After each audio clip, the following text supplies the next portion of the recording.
Баршаңызға қайырлы күн, құрметті менің көрермендерім. Бүгінгі видеомыз қыз келіншектердің алтын, күміс әшекейлеріне арналады және де оның тазалығына, жылтырап, ұзақ уақыт әдемі көздің жауын алып тұруының құпиясымен бөлісетін боламын. Осы видеоны соңына дейін қараңыздар.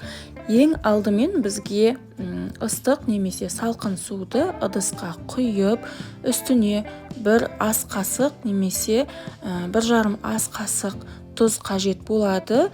Тұзды суға салып ерітіп аламыз және де барлық әшекейлеріңізді салып бір тәулікке немесе ең кемінде 2 сағатқа қалдырамыз. Алтын әшекейлерімізді тұзға салуымыздың себебі тұз жаман энергетиканы, тіл көзді өзіне тартып алады және де ол ешқандай тазаламайды, тек қана жаңағыдай жаман энергияны, аураны өзіне тартып алады.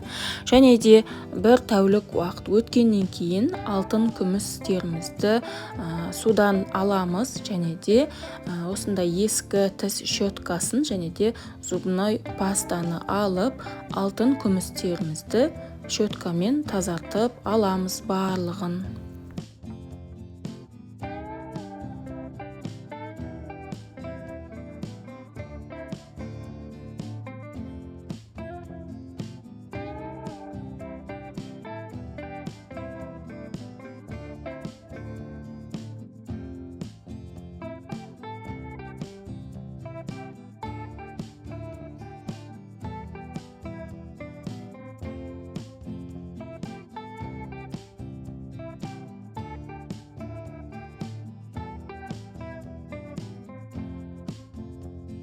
Барлық әшекейімізді тіс щеткасымен және де тіс пастасымен тазартып болғаннан кейін тіс пастасынан арылу үшін бөлек ыдысқа салқын суға тазартып жуып аламыз тағы да.